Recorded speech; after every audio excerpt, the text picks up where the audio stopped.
Niaje? Karibuni kwenye so let me just check the stream up. This is a random stream, so hakuna ati topic yenye imewekwa ya kushughulikia. Just nimekaa tu kwa nyumba nikaboeka, nikasema let me just do a bit of content, let us talk, let us address men's issues, alafu probably in the next 30 minutes 1 hour to chill, tuende tukalale, or wale watu wenye wanaenda, leo ni siku ya sherehe, so wale wenye wanaenda sherehe mtakuwa tu sawa, everything is everything. So yes, so karibuni kwenye stream. I'm just trying to see. Hey, okay, hapa ndio mahali challenge inakujaga, but haina shida, we will know what to do. So hiyo ni kelele, tunaishi kwa ploti, so of course hauna monopoly ya what other people do in their own houses.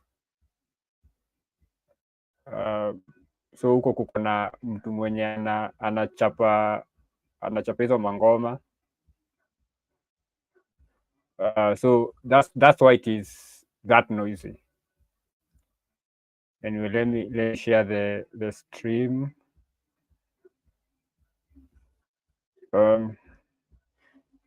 So that we see if there are people who are interested in joining or join.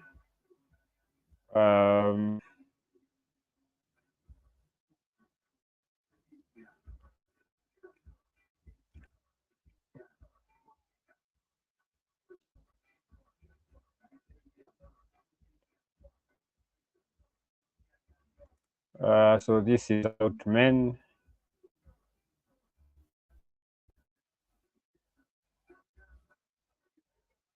We'll focus on men.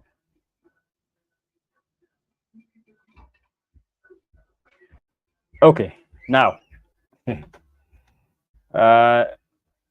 yeah, that is something. Let me just set it up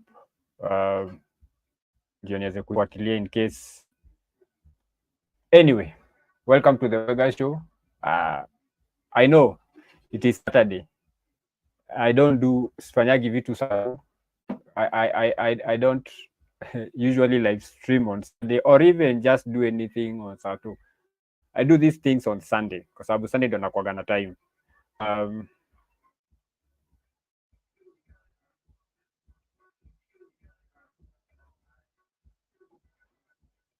Moja kwanza kiasi.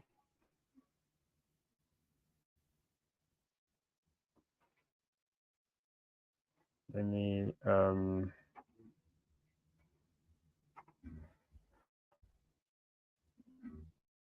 very nice. Now, this is about men, and so men's issues, and talk about men. So we cannot talk about men without at least mentioning women, but nitajaribu as much as possible not to go into women unless there is a very specific point I want to, and the best way to do that is to taja women. So karibuni kwenye stream. Now, this one is going to have a bit of the comfortable truths or twism. And let me start with this one. Kama we ni baby daddy, tuanzie hapo. Kama we ni baby daddy na uko huku unashindwa ukitusumbua vile uko red pilled, vile una care about issues za men and men wanapatiwa respect kwa society, wewe funga tu mdomo, tuanzie tu hapo. Wewe nyamaza tu, ende ukae huko kando, wacha watu waongee, wacha wanaume wengine waongee, wacha afadhali mtu mwenye ako tu bachelor na ana mtu, wacha waongee.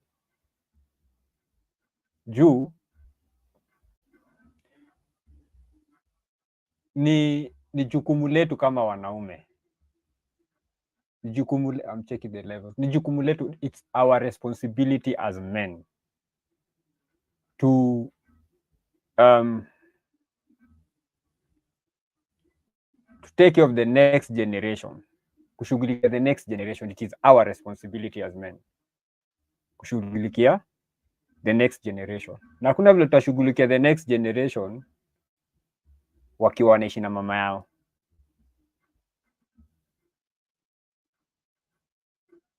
There is so much mtoi ana need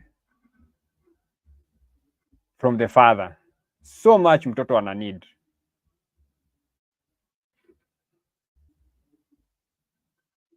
Not just hiyo finance. Hiyo finance ni important, hatuwezi sema sio important, very important.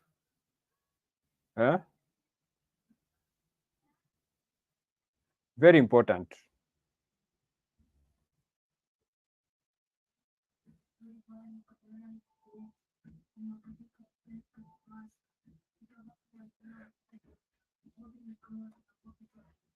Now let me just give you like a small example.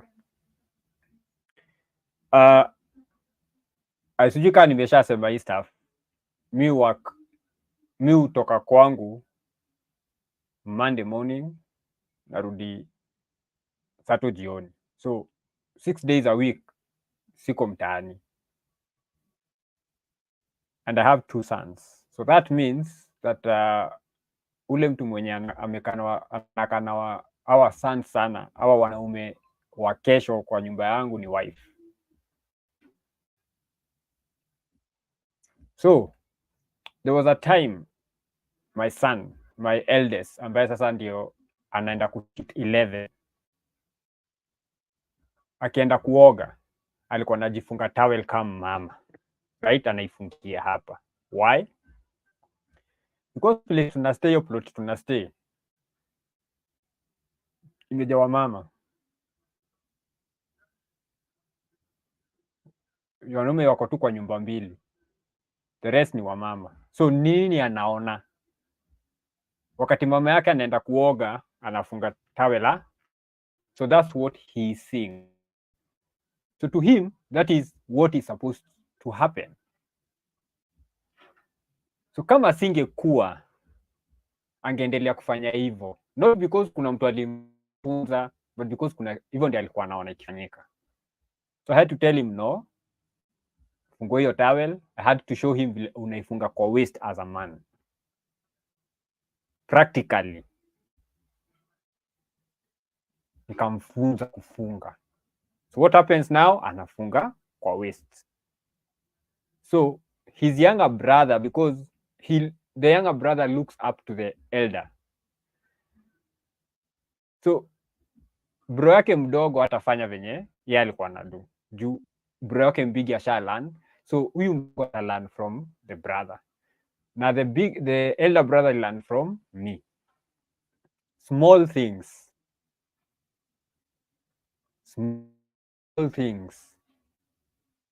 So wewe unapeaga tu baby mama do akulele your sons and your daughters. Wewe si nimekutumia do, so I've sent you money, tunaulizana nini? I've already sent you the money, tunauliza nini?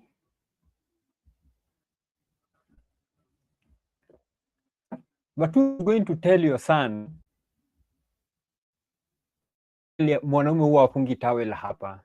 Who's going to tell your son that kama si wewe? Who's going to tell your son that? Now we can sit and we can talk and we can discuss and argue and look at, you know, wewe, what do you mean my baby mama is toxic, my baby mama is this, my baby mama is this, my baby mama is that? Too bad. That is the person you chose to have a child with. That is the person you chose to have a child with. Now, as a man, you have to also, hiyo hatujamaliza, I just want kuenda tangent kidogo then nirudi. as a father, you also have to follow up ni nini watoto wanasoma shule. In fact, take time to sit down with your child, mfanye homework. Just kama ni once a week ama once a month. But hii scenario yenye you come home when it is very late at night, juu ya job, of course, understood. Then you leave very early in the morning to your job. You at the end of the day, si una hustle ya watu wako. That's the whole purpose kwa nini unashughulika unapiga hiyo hustle. Wake up early and come back home late. However, hawa watoto wenye hawaoni unawashughulikia, do you even know ile life wanaishi? Do you even know because some men don't even see their sons na wanaishi kwa the same house. So Friday ni siku ya sherehe. So in fact hata Friday ukitoka job ukuji mtaa, naenda sherehe na mabeshte. So utaingia kwa keja probably saa 2 morning. Ukiingia kwa keja saa 2 morning, uko tops. What does that mean? Umeenda doze. Probably ukiamka around 4. Ukiamka around 4 imejipa. Uko? Niko hapo kwa keja. Kama mimi. Ama wacha nende ni watch game. Umeenda tena. Kesho yake asubuhi ndio unarudi. Watoto waamke waende church. The time watu unatoka church, mzai umeitwa kwa kaloko. By the time na mtaani watu washa doze. Day in, week out, hivyo. So probably in a year umeona kwa mara 3 kama 4. And I don't mean ile kuwaona mchana. I mean kaa chini kubonga. Na sile ya uko sawa baba? Niko sawa. Uko sawa mama? Niko sawa. Kuna kitu hata kwa hii nyumba? Hapana dadi, hakuna. Nikuletee nini? Because ni kutoka unatoka.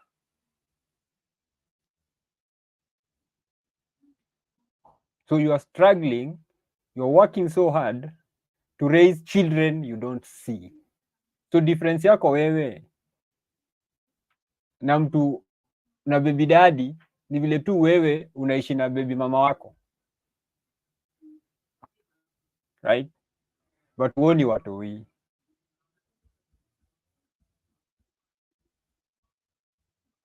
So utajua hivi wako kama anajifunga tawela hapa boy. Not only the reason kwa nini unafaa kukaa na mtoi wako kwa nyumba mbonge stories za ni nini unasoma nini, shule mumefika wapi, shule mumefika wapi. It is because of this, because they are, of course huyu ni mzungu or huyu ni westerner but ni mwalimu. Haimaanishi ati hakuna walimu mchizi hapa hivi Kenya. So huyu naye anasema I have made it my mission to unteach children that fiction is fake. Here is my new definition I started teaching today. So yeye hafunzi definitions vile inafaa. Yeye ameanza kufunza definitions vile yeye anataka. So non-fiction, learning through information. Fiction, learning through imagination.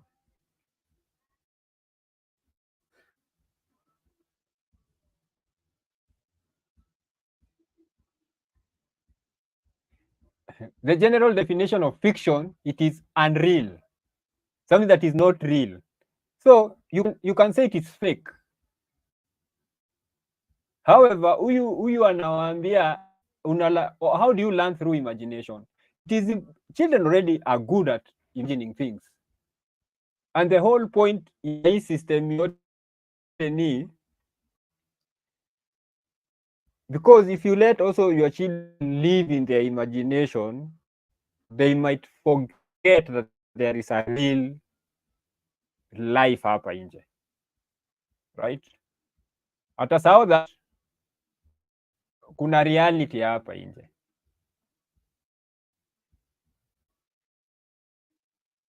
Haina shida kufunza watoto how to use the imagination.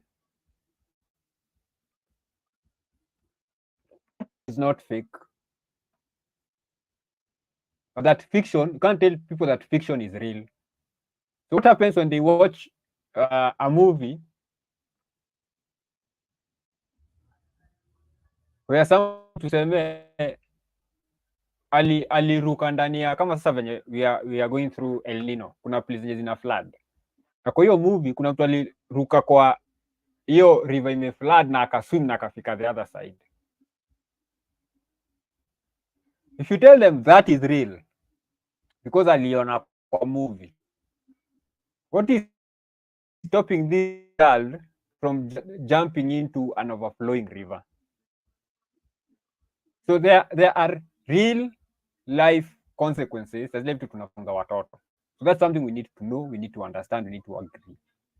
We need to understand, right? That kuna real life consequences on the things that tunafunza watoto. That is why vitu ka WWE wanasema don't try this at home,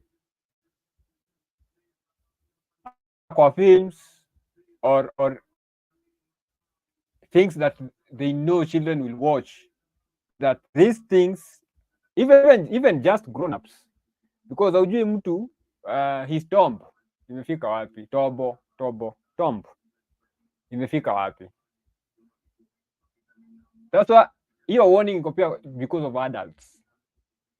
Don't try this at home. This has been done by professional stuntsmen. Doing this might cause you injury. So mwalimu akiamua yeye atafunza zile definitions zenye yeye ndiye anataka,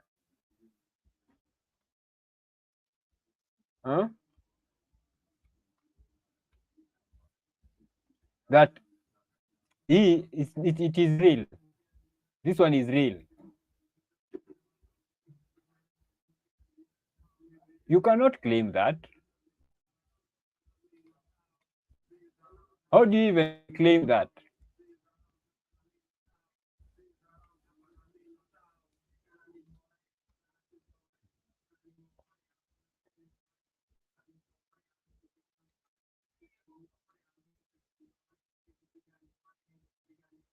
Men, fathers, be present. It is important what you are doing, because children also wanataka pia wanafaa kulive in comfort, right? Si vibaya watoto wako wakiishi vizuri, si vibaya bibi yako akiishi poa, si vibaya wewe ukiishi poa, na hizi vitu lazima ziende zitafutwe. You have to go out there and hustle. However, lazima pia ujue hawa watu wenye natafutia wako aje, because a lot of us men, we spend a majority of our adult life tukijivunja, tukijiumiza, tukihustle, tunapatia watoto wetu life poa, wife yetu life poa, familia yetu life poa, then wakati umeretire pale juu unajipata hawa ni strangers, mshakuwa strangers sasa.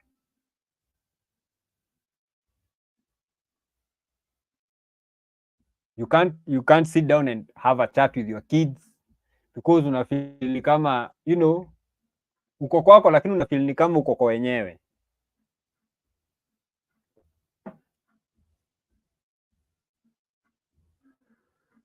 Hii ni kitu ingine which is very key. Now that tunaongelea old age and retirement and you not having hiyo nguvu ya kutafuta. If kuna do unapeana kwa nyumba yako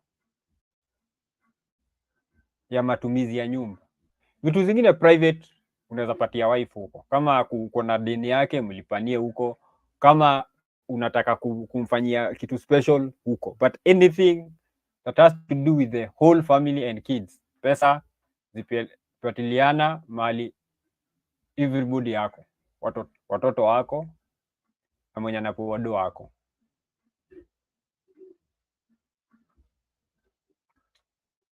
Normalize that, make that a habit. Si ya ku itaga wife kwa bedroom na mchunia do huko.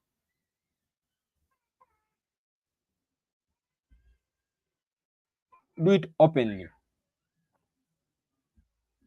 mali kila mtu anaona. Why? Just in case, sisemi mademu wote wako hivyo ama wife wote wako hivyo, but just in case wife yako ni ile type ya kuchoma,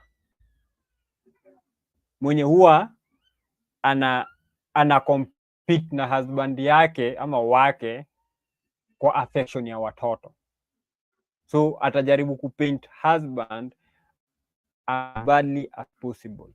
Na wale wenye pia wako na mababy mama,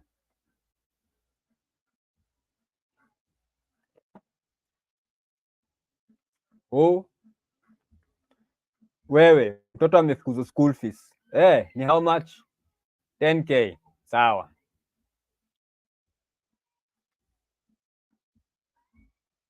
kujia do saa tano kuja na yeye, nataka kumuona. Sawa, yaji baba, uko poa? Mkoro ameniambia ni kama mambo ya school fees imeleta maneno. Daddy, tuliambiwa kama hatuna school fees Monday tusiende shule. Very nice, hiyo iko sorted. Naingia mfuko, hesabu 10. Baba, nimepeana pesa ya school fees. Sasa teacher asikufukuze. Why is that important? It is because number one, ile zikakuwa ni kipindi unapigwa, zikakuwa ni hekaya za Juha Kalulu.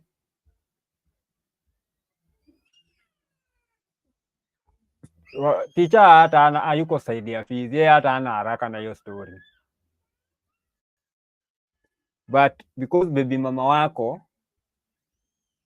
labda kuna girls trip na hana kakitu, so wacha ni ingize ile ng'ombe box, nitumie hii do nifanye nayo shughuli yangu, alafu nikihustle nikipata hiyo do nitalipa shule. So what happens? Unatuma kwa M-Pesa, natuma do kwa M-Pesa,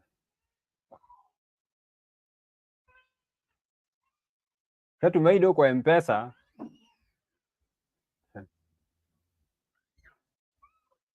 natuma hii do kwa M-Pesa. What happens? Mtu anaenda nayo Vasha,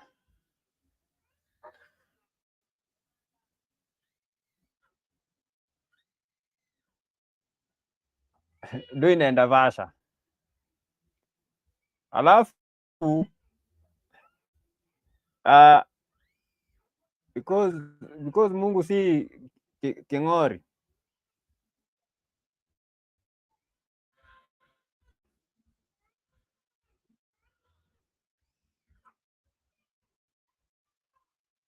because Mungu si king'ori.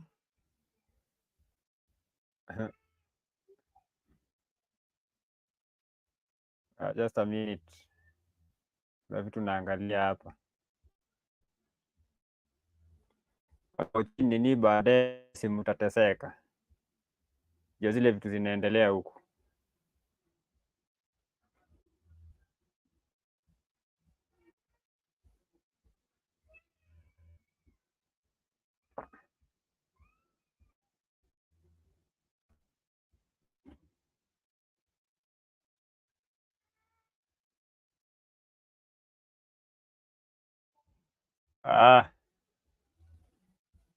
Juu Mungu si king'ori, what happens?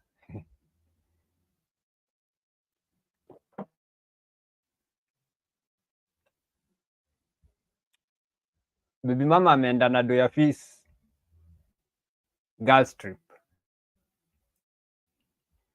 Maana mtoi wako anaingia shule. Shaingia shule. Hiyo ndio ile siku yenye prince ameamua ataka fees. Mtoto wako anachujwa. Mtoto wako akichujwa anakaa mtaa. Si mama yake si alishatumia do yenye ulimtumia ya fees, ashaenda nayo Vasha. Ashaenda nayo girls trip. So nini atakuwa anaambia mtoi?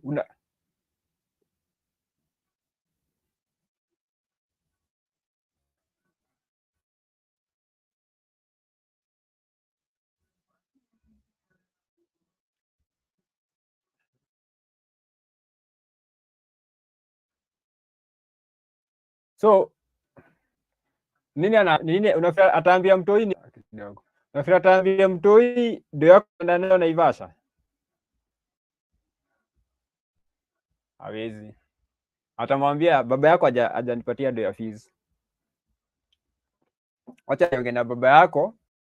Wewe kaa home, wacha niongee na baba yako anipatie do. Unajua baba yako vile anakaaga kama hajatuma do. Unajua baba yako vile anakaaga hajatuma pesa. You know your dad. You know I have to struggle even for him to pay for you school fees. I have to struggle. In fact, sometimes I even give my own money to pay for you school fees. Na sio do ya school fees ulimtumia kenda nayo girls trip.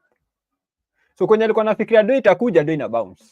So what happens? Mtu anakaa labda nyumbani 2 weeks. Sio mtu yako na machungu, yani buda yangu hani value. Woe on you. Woe on you if you have a different family. Hiyo itakuwa inatumika kama kiboko. Mama anaambia mtoto, you know, ushiona wale watoto wale wengine wakifukuzwa shule wale wake. Hapana mama. He cares more about them than you. And probably wewe kama baba huyo mtoto ndiye anakuwa the first priority. So do ikiingia una sort. Do ikiingia immediately una sort hiyo maneno.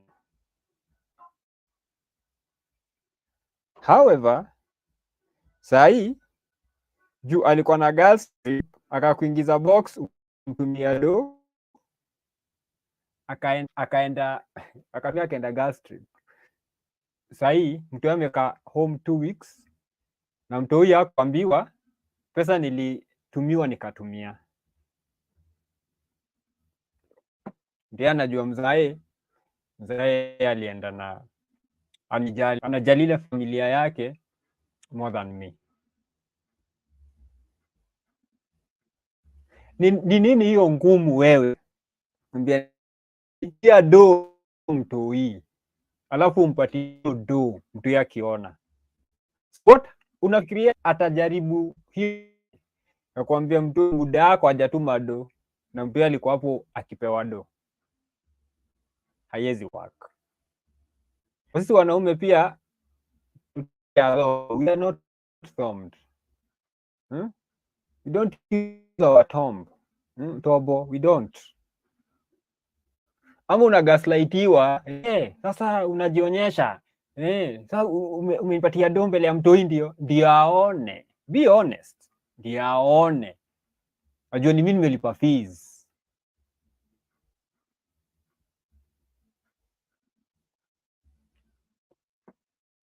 Ndio aone.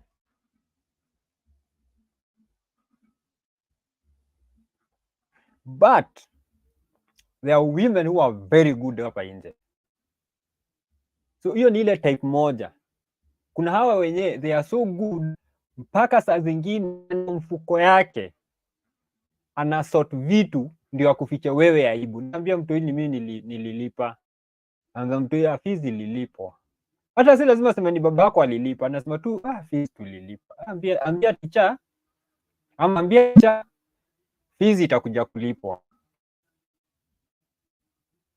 Ambia tu teacher inakuja kulipwa. Analipa. Nafaa naambia mzae fees nimesort but ujue labda nikukopesha, which is fair. Kama wewe mzae wewe ndio unafaa kunalipa fees, wife akilipa fees si ni deni? Deni ni kulipa, you pay.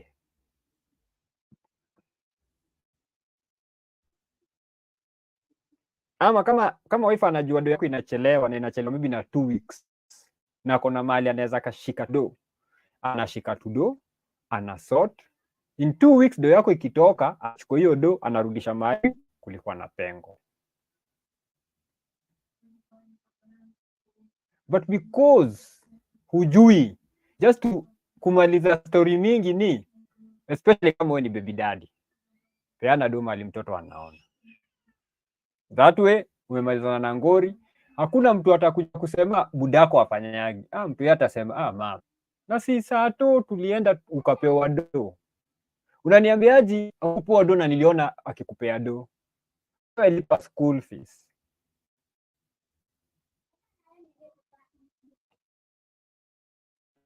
Talking about a baby daddy.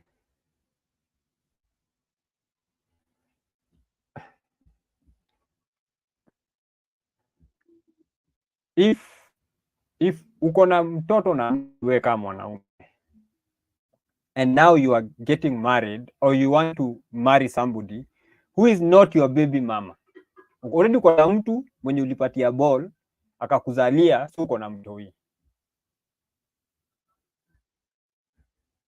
usifumble. Inform ule mtu mwenye unaoa that you know what, mimi niko na mtoi huko nje, I have a child. Why am I saying that? Because hujui future inakaa.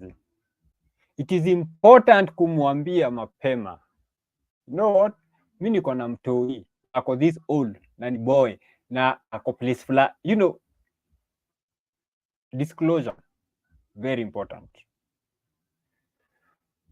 We don't know about the future.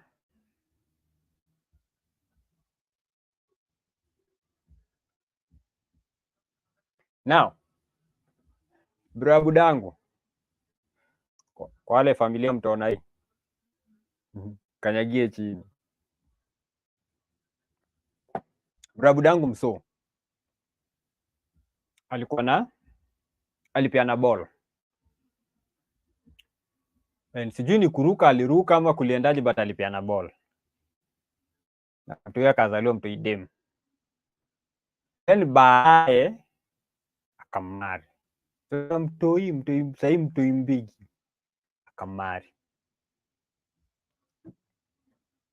Fortunately or unfortunately,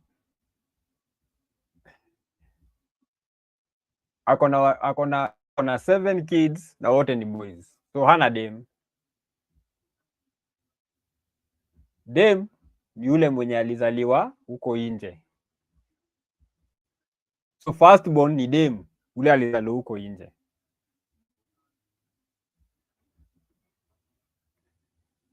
$20, $30, almost 40 years down the line, tuseme 40, almost 40 years down the line, huyo dem, huyo mtu wake dem alirudi kwa buda yake. Alienda kamarika akapata mpaka watoi wakakosana na hazi, so akarudi kwa buda yake. So now imagine wewe niyo mzae na ukuambia huyu wife una mari na tuko na mtoi mwingine huko, what happens? Wakati this grown up mwenye ako na watoi, in fact hana tu watoto wake wako na watoto.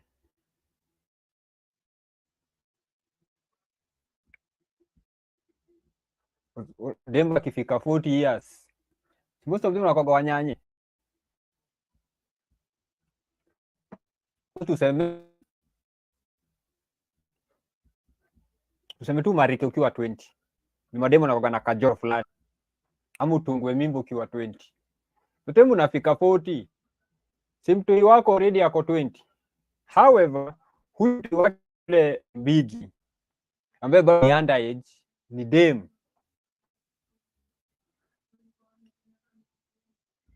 Akona bola. Kuna wewe kama mzae, wewe ukaficha au kuambia wife yako ama wife ni aje kuna familia nje ama niko na mtoi nje, then uko mbele amerudi amekuja, huyu ni baba yangu. How do you even start explaining that to your now wife, now that msha get watoi, washakuwa wakubwa, washaanza familia? Cause even hao watoto wenye walizaliwa na wife, 2 of them are married kids,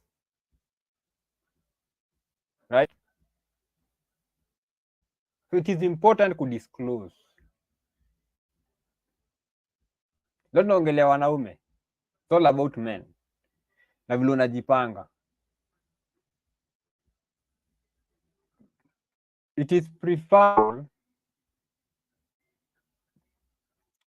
usipate watu out of wedlock, right? Preferable usipate watu nje ya ndoa. Na ndoa si lazima ile muende msome mbele ya kanisa msign documents. Kuna hata ile traditional. But anything yenye iko labeled ndoa, at least just make sure umepata watu ndani ya ndoa. That way ina prevent all these other theatrics and acrobatics kufanyika, because wewe unajua hawa tu ndio watu wangu. So if somebody anatoka huko anakuja na claim kama wewe ni budangu,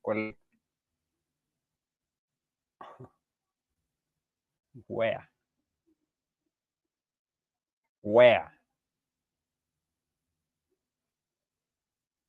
however, kama wewe ndio ulikuwa kule mswa kwenda kuchafua mtaa, wewe ndio ulikuwa jogo wa kijiji, if just some random guy just shows up asema wewe ni budangu, how do you even know that ni ukweli ama si ukweli? So utaanza kuuza na mama yangu ni Christine. Nakumbuka dem anaitwa Christine. You never know. Yule ulikuwa jogo wa mtaa, ulikuwa unapita na everything, right? So it is important. It is also important to know who you are getting into these things with or relationships with, kwa sababu huku nje kuko na kuna huyu mwenye alisema today I have decided to move in with him. He has no idea. He thinks I have just come for the weekend. But sometimes majority of people hivi ndio huwa wanaoa hivi.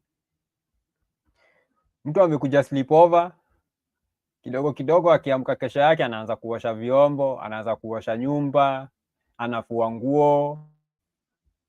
Wewe unaamka unaamua huyu wacha kae, wacha niende, labda unamwachia fare hapo, wewe unaenda wira. Kirudi jioni unarudi unasikia nyumba yako light imewakishwa, kwani huyu wakuzima lights akienda.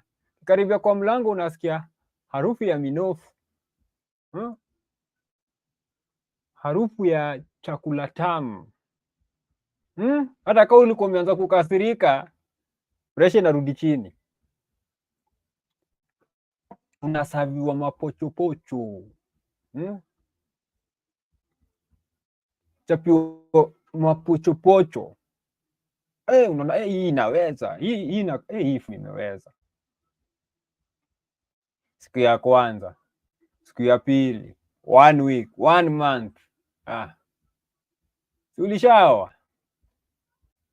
Wewe huko umepanga kuoa, but dem alikuwa amepanga kuolewa.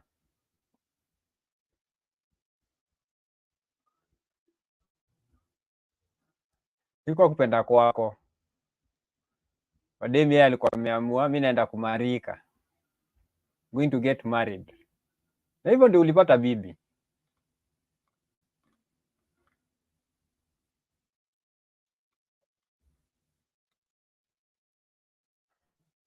So why is it important?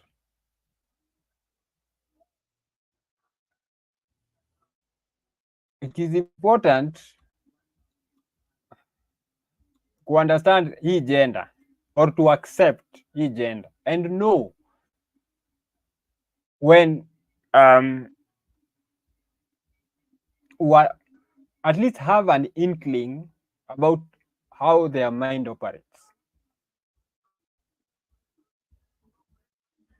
I was talking to some friends of mine, nikawaambia the worst thing that can happen to a man ni kupatana na character development yake ya kwanza kwa ndoa. But the first time dem anakutesa ama na kuheartbreak kwa ndoa. That's the worst thing a man that can happen to a man. Kuliko na bongane akasema yaji mimi bado sije heartbreakiwa hizo vitu. That's the worst thing inaweza kufanyikia. So mimi naweza encourage young men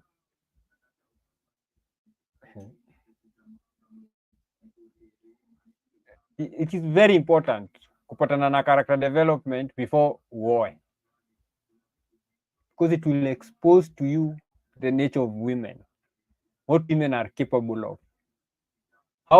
what real pain is. This pain that huwezi explain, that is so intense, unawish hata ingekuwa ni kitu physical, mali unaweza either ukaekelea ice ama unaweza ukamassage. The worst thing that can happen to a man ni kupata na character development ndani ya ndoa. That's why you are seeing homicides zinaenda up, men killing wives and girlfriends and especially wives, because huyu mtu hajawahi experience pain hapa nje, na the person mwenye now ukishapatana na character development, kuna venye una move different than just someone mwenye hajaipatana nayo. Even women, once Charlie ashakupatia character development, kuna vitu bwana kwa anafanya, unaangalia unaona okay, hivyo ndio umeamua, sawa. Na hii nitasema tu saa hii, hakuna kitu dangerous kama a man in love. Let me repeat this again. There is nothing as dangerous as a man who is in love.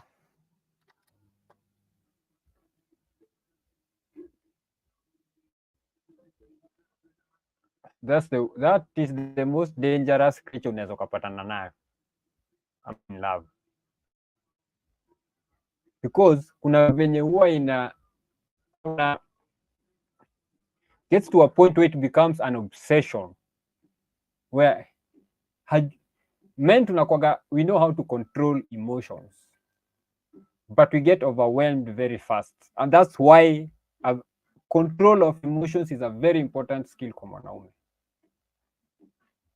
Very important skill kwa mwanaume, super important.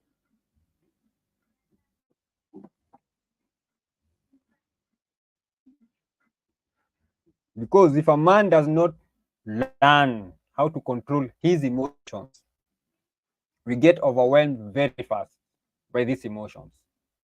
And because we are action oriented, we will act on those emotions, and most of the time we either end up hurting ourselves or others when we take action on those emotions. So wewe dem mwenye umekaa ama umekaa una complain that bwana yangu huwa unaona hizi mavitu watu wanafanyaga, hizi mavitu za ujinga watu wanafanyaga, kujaribu kuonyeshana vile wanapendana sana, ni kama hao ndio walioana, wengine wenye wako huku nje ni jokes. And there is something I have noticed. Just go back and revisit all these horror stories where husband alikill wife, ali unalive wife yake, and probably kwa hiyo process akaanalive mpaka watoi na akajianalive. Just enda tu uangalie, more often than not huyo jamaa anakuaga in love na bibi yake and haelewi, and ikafika mahali something went sour or something went south, and probably bibi hakuwa ana feel, hamfeel venye huyo jamaa anataka kufiliwa, or bibi ameamua kuacha huyo jamaa, such things.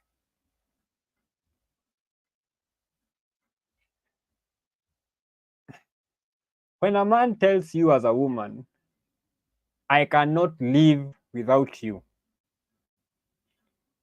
you can take it two ways. You can take it as a compliment that he loves you that much, or you can take it as a threat that ile siku utaniacha erudedi na mimi dedi.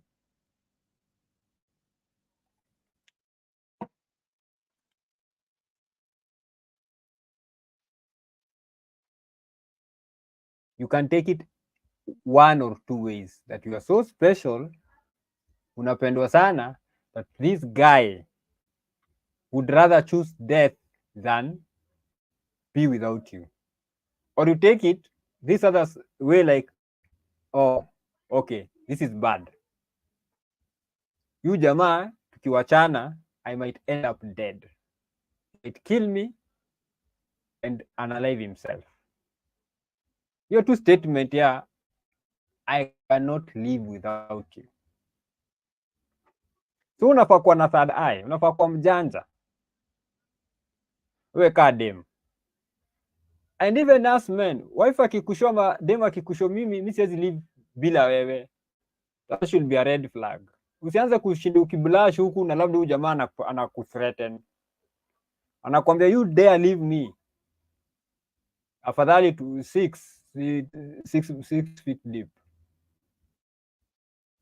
So umekaa hapo hivi, karibu sana King. Umekaa hapo hivi, you think that now kuna mapenzi, huyu mtu ananipenda, this is so nice. Listen carefully. Just go back. Kwa wale watu wenye washa delete bibi, akadelete watoto na akajidelete, ama akaattempt kujidelete, ende uangalie. Alikuwa anashinda amepost wife na watu hii, anashinda akiandika love messages za bibi yake kwa Facebook, online nini, obsession. And probably bibi yake mali alikuwa amekaa, alikuwa anajua mimi mtu wangu ananipenda, mimi mtu wangu I'm telling you I'm the luckiest. Yes, you're so lucky that ulikuwa promoted to glory. Sasa huko wale wenye wako unlucky bado wanaponda raha huku nje, wanaponda maisha, wanakula ugali, wanashiba. Wewe ushageuzwa chakula ya mchwa. Why? Because uko na zile ujinga za mimi I want such kind of love, I want such kind of treatment, I want such kind of whatever it is. Unasahau, you forget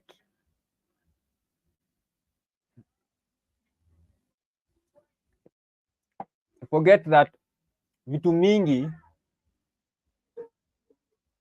who are left unsaid. When I was learning communication, or in a communication class, because mimi naye nimefanya takataka mingi sana hapa hivi, in terms ya kisomo, done a lot of garbage ama rubbish. Now also hata kwa films, stories, even news, there is something we call subtext. What is not said but is implied. Subtext. What has been left unsaid? Ni nini hiyo haijasemwa ama ni nini imesemwa bila kusemwa? That's the best way I can put it. Ni nini hiyo imesemwa bila kusemwa? What is that has been said without literally being said? Subtext. So when somebody tells you something and there is kuna hii horror thriller, I think inajitaga ni Wishmaster or somebody, I think ni Wishmaster, where you make a wish and then your wish comes true. Now the catch is your wish will come true. That's the most dangerous part ya hiyo film. That's the hapo ndo mali horror iko, your wish comes true. And sometimes kuna tunafanya hizo memes huku online. Now kwa hiyo film, kwa hiyo movie, just call it a movie. Kwa hiyo movie kuna dem aliwish akuwe beautiful forever. I wish to be beautiful forever. Akageuzwa into a mannequin. Right? So she got her wish.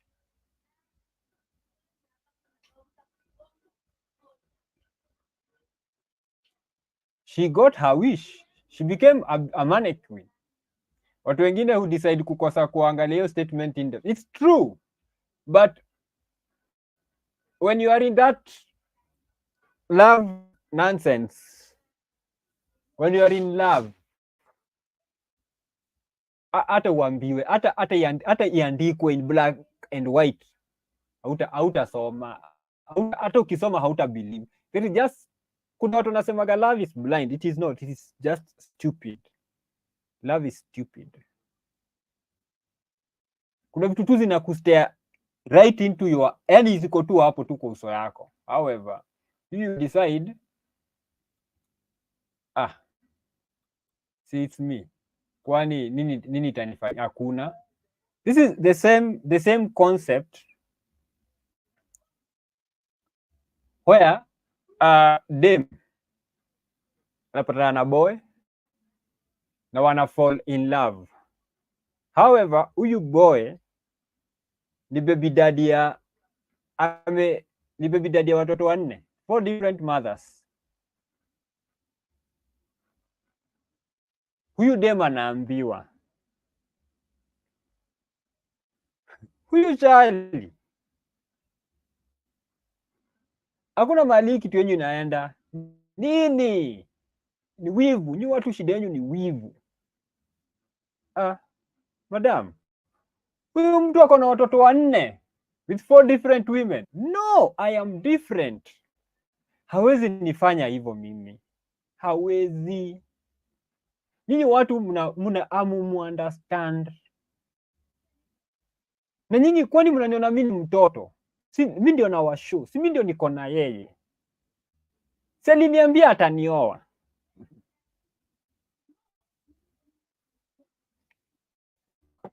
So, number 1, the writing is clear on the wall that huyu ni professional bachelor. The writing is already on the wall, black and white. This is a professional bachelor. This guy,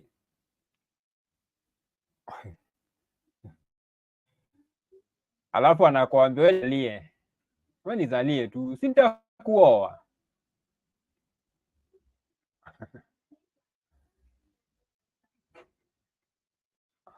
It is true.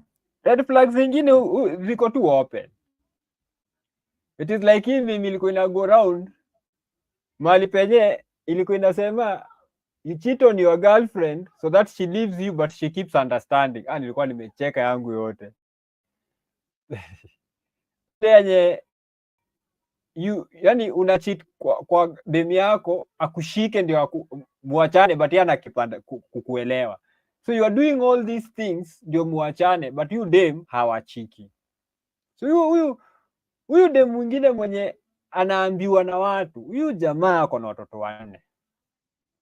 No, mi niko different. Aliniambia nimzalie, nikishaza huyu mtoi ananioa, anagiuka anakuwa bibi mama number 5. Alafu anashinda akizunguka kiambia watu, wanaume, you men are trash. Ni wanaume nyinyi. Sasa sisi tumekuduia nini? Sisi tumekufanyia? Oh, you men are trash. Ni wanaume nyinyi. Ni madogi. Nyinyi kazi tu ni kuuse madem. It's like mimi ndo nilikumit leo. Ndio nakuona for the first time. What have I done?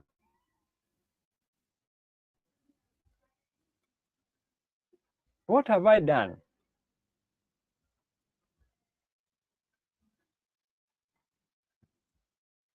Tule Kinga anasema nini hapa? Kuna baby mama wa kwanza, wa pili, hawakuolewa, wa tatu. Huyu kwanza ni wa 5. Like all women think they are different. Mimi am different. He can't do this to me. I am different.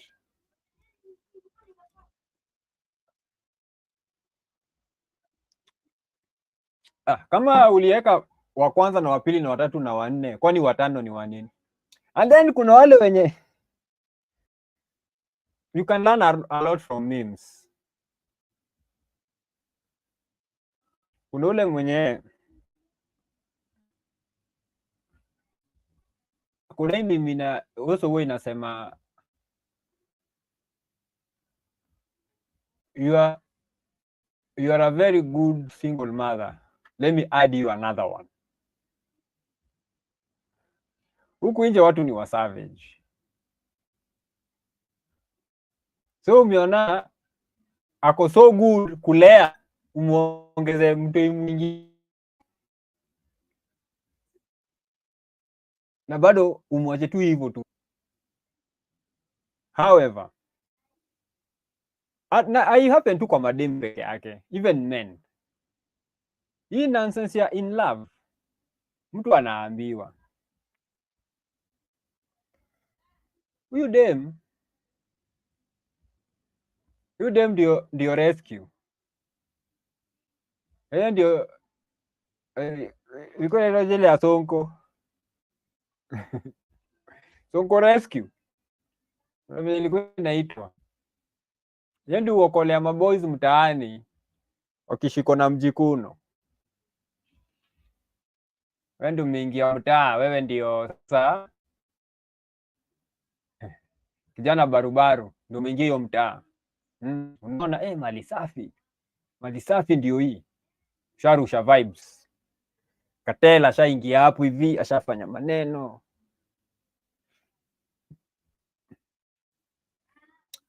Dema anaingia box. Of course sana choice. Sashatembeza, si watu wanajua nini yake hii mtaa. So yeye anajua hapa kunatokea jamaa wa mshahara anaingia mtaani na zile moto za ushago. Maboys wanamshtua, anamwambia Morio, hapo mahali unaenda Morio nini? Ude mwashinda, si amewashinda, si mnaoga naye hapa. Sasa mimi nimemkatia, sasa vile ameingia box naanza catch feelings. Akamwambia Morio, you ni Sonko rescue team. Tukikwamu ndio tulikuwa tunaendeaga. Sasa hata tulishachoka. Ndio tulikuwa tunaendeaga. Huu ndio rescue team yetu hapa. Nini? Yaani niambia nyinyi mnaoga na kiroho. Sawa.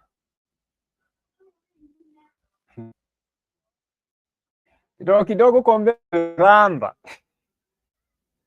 Mamori wanamcheka tu juu sasa wewe tulikushow. Lakini juu ya hii kukosa akili. Kukosa akili hapa. Na hapa nje kuko na Sonko rescue team. Ukisikia kujikuna tu kidogo unamwagika huko hivi anakukuna proper. Anakuondolea hiyo itch.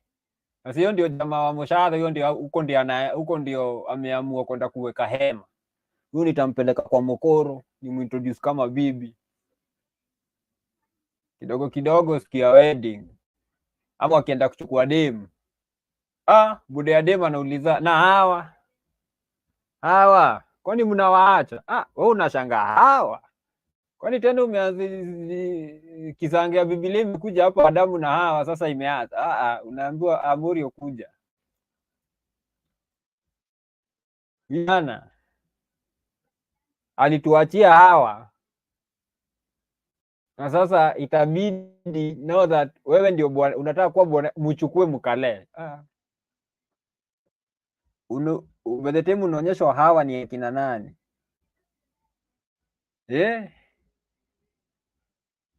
Ako labda na mtu impige kwa karibu kutoshana na wewe. Ndio wanaitwa Hawa chukua. Na sio ndio ile siku yenye wamama zenyu wamebeba kiondoo, wamejifunga leso. Wero kamu na Wakenya nyenye sitani. Tupewe msichana, tupewe msichana. Msichana na Hawa. Mbona msichana toka nasema excuse me. Koja 1 minute. Asanteni sana kwa kukuja. Thank you for coming. Now fanya vizuri. Msichana we toka, hakuna hata ile ya kufungiwa gate. Unataka kuchukua dema ati kumbe huyo afungiwi gate. Huyo kama unamkujia hata fence inang'olewa. Fence ndio msitafute gate mkose mrudi.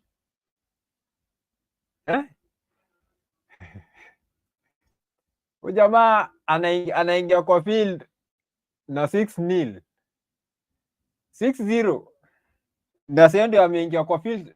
Hata referee ndio anaangalia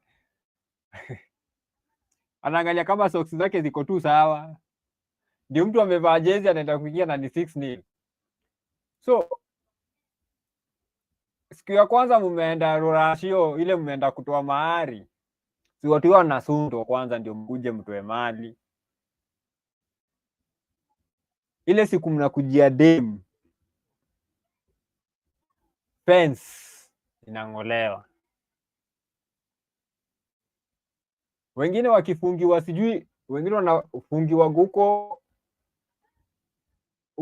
kwa nini? Hata huwezi pitia kwa neighbor. Kumbe huko ndio hongane huko, ndio mkuja hapo kwa gate kwanza, waache kwanza mcheze isukuti hapo hivi kama 30 minutes, mkibeg mfunguliwe, alafu mtu anatoa mkono hapo chini lazima mtoe za Kaiseri. Huko hakuna hiyo. Hakuna hata fence. The last time kuja kulikuwa na fence ilitolewa. Ndio msikuje mkose mtafuta gate mchoke mrudi. Ingilieni anywhere. Ampewi reason ya kurudi. Ati mko unajua tulijaribu kutafuta gate tukakosa, tumeenda. Hapana. No.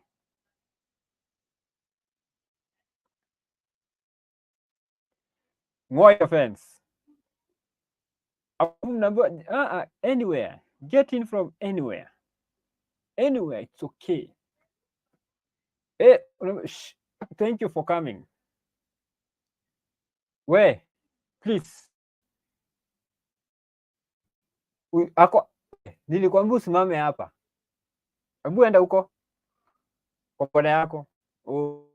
Unaona huku ile hakuna ngori, hakuna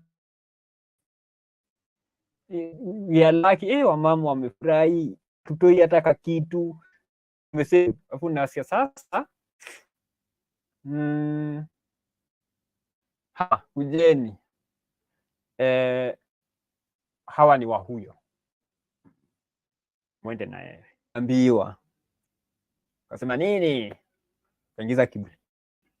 So when nimesema there is nothing as dangerous as a man who is in love, sababu hii huwa inapotea.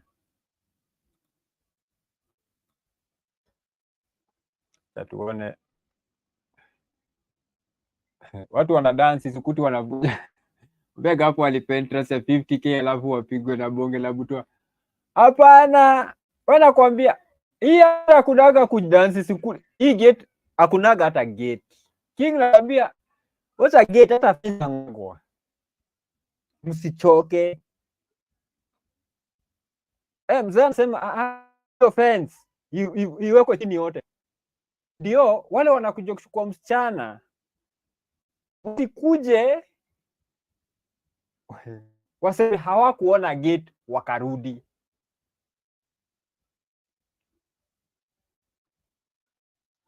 Ndio wasikuje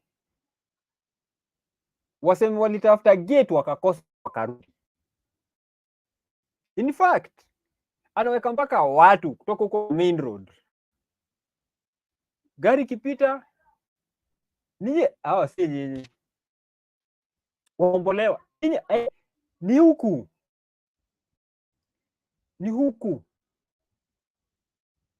uingilia tu mahali popote, don't worry. Wamama walikuwa wanajua gate, hakuna gate, hakuna fence, mnaingia hata mtafuti msichana ako tu hapo, we kuja hapa, ingia kwa hiyo gari. Hawa follow ya mala jamani, anashangaa hawa ni akina nani? Hawa na ni hawa mumeamua aje?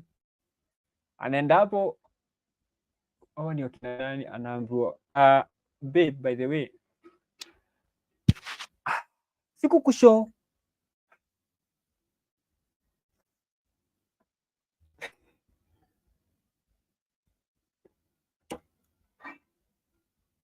babe, kwani I forgot to tell you. Okay, I'm so bad. I'm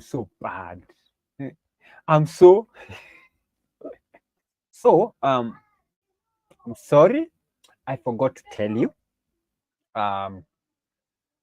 Meet una introduce kwa jina shanga hawa, mbona na meet hawa ni akina nani?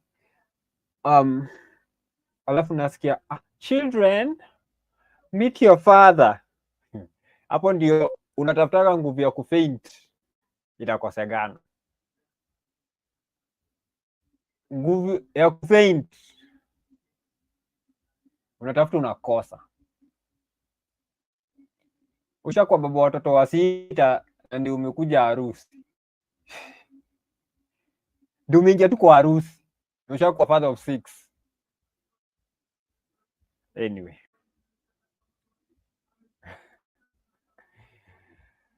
hata tuangalie this last story, alafu tuonane kesho. Leo tuliamua tu kufanya something random ya kupush time, kujikeep busy, and also I apologize, but niliwaambia hii ni Tiplo, na kwa Tiplo watu wanaamuaga kuweka ngoma vile wanataka. So kuna huyu jamaa, man still pure at 33 says it's hard finding love. I want my first with someone special.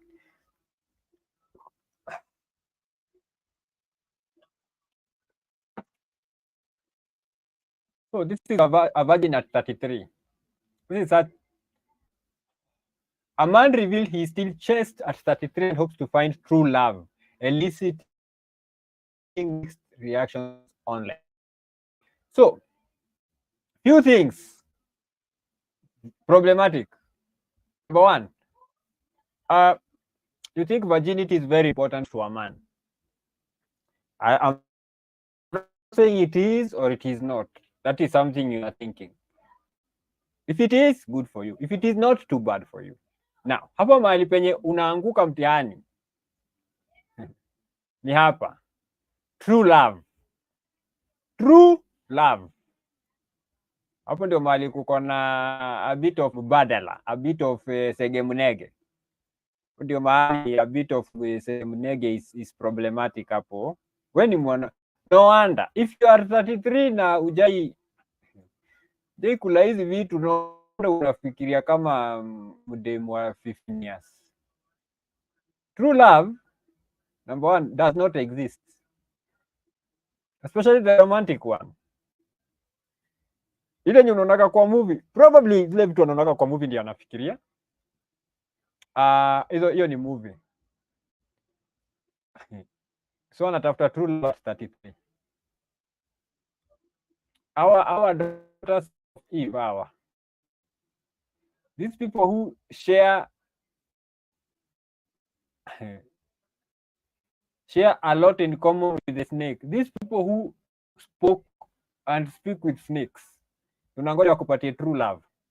Na truest form of love, kuna moja yenye najua, because I experienced it. The love of a parent to a child, the love of a father to his children. And I'm being told that is the same or more, a similar kind of love of God to his people. Also, love of a mother to her children. That is, normally, hata mtoto wakue ni type gani, a mother always love their child. Wababa sana, always. Kuna wale very few na most of them wako na issues.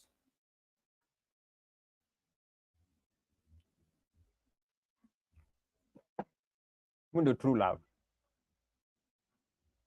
Watu na hope kupata true love kwa hawa daughters of Jezebel. Uko tu. Asioni that thing iki-change anything soon. Anyway, so today we are just doing a random. Thanks King for joining. Just talking issues tu za wanaume hapa kule, what men are facing hapa nje, what men should look out for. Nitamaliza nayo. If you are a man who wants to start a family, nothing is more important than finding the right and the correct woman to have children with. Nothing is as important as finding the correct or the right and correct woman to have children with. That is something you want to do as a man. So don't just rush.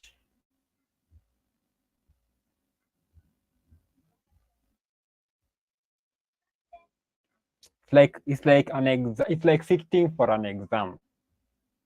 You have to do, lazima ufanye research, lazima revise.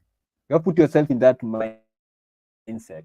You have to think about what are the possible questions zinaweza kuja kwa hiyo questionnaire.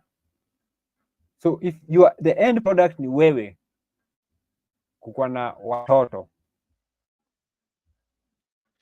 and you're not planning kwenda kuadopt from a children's home,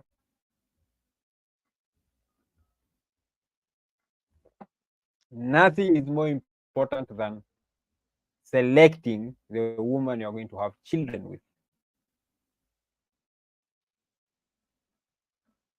Now, if you want to have children, then the best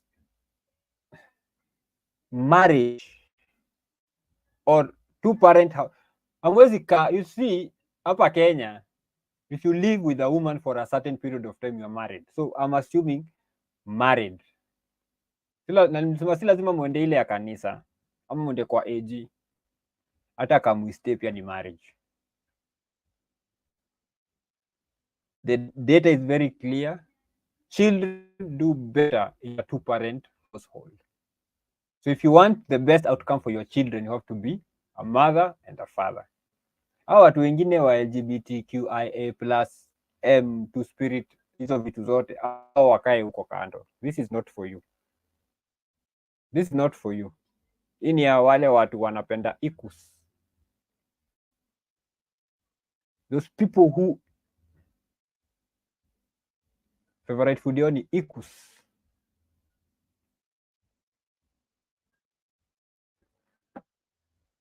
Right? So, vet well. Select well. Mlete kwako. Start a family. Then those kids, raise them well. Hakuna project more important than that one. If you're a person who is thinking about the future, hakuna project as important as your children. Your children are the most important project. That's the most important project you ever have kwa maisha. Wewe kama mwanaume. Raising your children right. Jana mimi na bro yangu Mles tulienda kuona buda yetu. Went to see our dad. Tukafika and he cooked for us. Sisi kwa huko kwetu wanaume si upika. He cooked for us. Nyama tamu. And I could not help but watch him as he was preparing the meal, as he was serving, as we were talking. And seeing the joy kwa macho yake, seeing his sons, mimi at 41, my bro I think at 27 or 28, we've come to see him, to talk to him. And now mimi, because I have two sons who are 11 and 7, I just projected in the future that I now was in the place of my dad and my two sons had come to see me. The kind of joy I would experience. And I saw that in him. So, wacha nikuja hapo kwa baby daddies.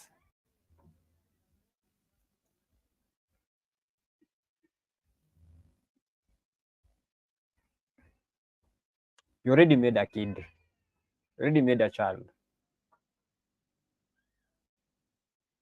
Once a child comes into the picture, then it's no longer about you or the mother. It's about the child.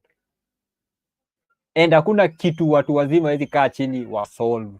Hakuna kitu watu wazima, especially if you have the best interest of a third party who is a child hapo. Hakuna kitu watu wazima hizi kaa chini na kusolve. Na nimefikisha hapo. Kesho pia nita have a live probably starting around 9ish, between 9 na 10 hapo hivi. Ngoja mwenye nyumba aende kanisani ndio we get into it. But we'll pick it up from here. All about men, focusing on men, dealing na issues za men. Hopefully kesho people will join and they will ask questions. And then, because I want to be very responsive to the needs of young people and young men especially. Because most young men hawana watu wa look up to, hawana watu wanaweza uliza maswali. And me being some sort of a mezusela, nimetafuna chumvi kidogo. I have seen things, I've experienced things. I've engaged with people who are older than me, who have seen whatever I've not seen. Just have a conversation. So kesho, kuja na maswali. Let's have a discussion. Unaweza maswali kwa chat, then I can respond. Kuja kwa umejipanga. Between 9 na 10 hapo hivi, ikaa itaanza 9, but haitafika 10 kama hatujaanza. Right? So that we talk, we engage, we discuss, we have a dialogue. Asante sana King kwa kujoin, and any other person who will join who will watch this after the fact. See you tomorrow. Hopefully uta come through. Wacha nimalize hii live stream nifikirie vile nalala.